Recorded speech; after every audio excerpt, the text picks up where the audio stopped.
girl these days, playing all this wonderful cricket. It's great. So you want to do that, but you have to be realistic. But I was still, relatively fit. I always said I was going to give up cricket when somebody beat me in the fitness test. I think James Taylor beat me when I was about 36 or 37 in the running test. So we still have a laugh about that now while I was here at the club now. So yeah, I had a decent year. It was Michael Vaughan, actually. We played Yorkshire one of the last few games of the year. And Michael Vaughan said to me, Nico, just stay cricket fit. Don't go with the Leicester Tigers in the winter. Just stay cricket fit because you never know. So he was already planning a one-day series after a test match series because Australia had a good side. And he just was thinking, do we need some changes? Do we need some new energy into the one-day team after the county championship in that Ashes sort of series? So, which they did. There's a whitewash, and David Graveney sent me. He called me and said, Nico, I'm pleased to say you're going to be finally England's wicketkeeper batsman. You're going to be going out there to play. Your tickets coming over in DHL the next few hours. All your England kits coming over. DHL again in the next couple of hours. Can't wait to see you in Australia. What's that feeling like? So, and who did you share that with? Yeah, with the family straight away. Family at home. Amazing feeling. So proud and so happy, and just to know you're going to do it. Exciting time. Were there any nerves?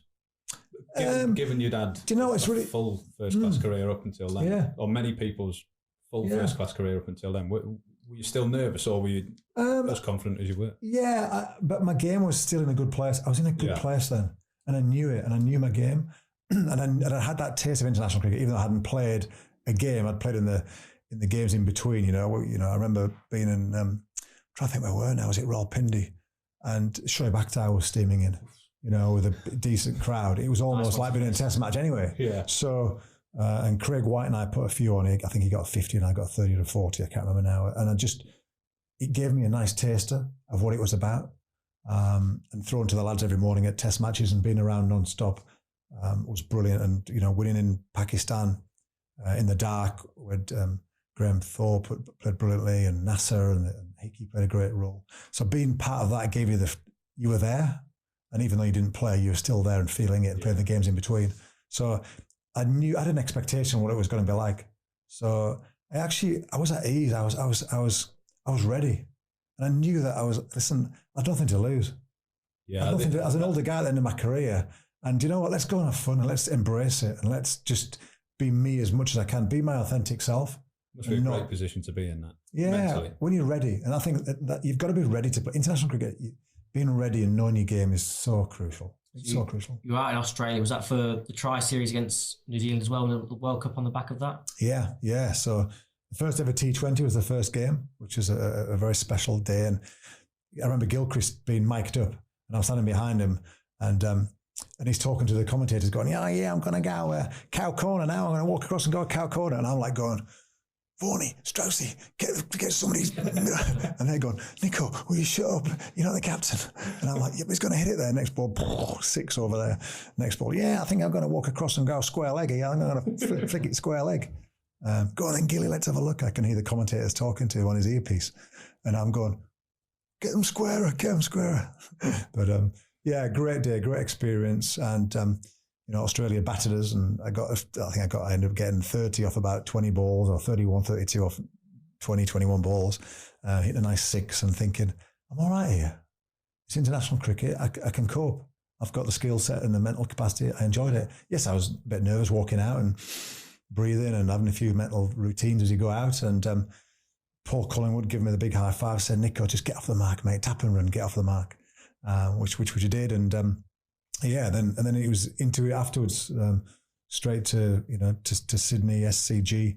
From SCG 46,000 the SCG. I think it was 46,000 to Melbourne, and I think 80,000, 89,000. Biggest crowd you played in by far. Yeah, by far. Very special day, and it was. We got beat. I got a duck. And we got beat, so it wasn't a great day. I think I dropped the first ball that came through to me as a keeper as well. Wobbled around off John Lewis. But special days, great days. And I felt ready because the vibe was, it had such a bad time in the 5-day test matches. The vibe from Duncan Fletcher was, listen, come and do some fighting, get out there. We can't be any worse. Let's just go and express yourself. I need you to be a real strong character, get in the opposition's faces. We think that they'll bite back a lot. And so do you think the team was in actually quite a similar position to you individually, where there was nothing to lose? Yeah. You were already, well, the team was rock bottom, and you were late in your career, nothing to lose. So do you think you've gelled into that quite well, obviously with your prior experience with the team and knowing people, but that culture and that sort of go out and do it, we can't do any worse. How do you find that playing under that sort of, because you must still feel pressure? Yeah, of course you do. When you walk out on the field, it becomes very real. Or you're driving to a game and there's 60,000 Aussies on the way, and as you're driving in the bus, you know, it's like a Premier League match, Man City versus Manchester United, you know. So but that's great. That's what it's about. And the challenge of you is breathing, staying calm, having good affirmations in your mind, good things that you do well, the fun in the bus and the banter and the likes of Darren Gough sitting in the back seat having fun and haven't taken the mick out of the lads and opposition. All that goes into the pot. So special days, and you know, you have to stand up and be counted. You've got to step up to the plate. That's what it's about. That's what you're there for.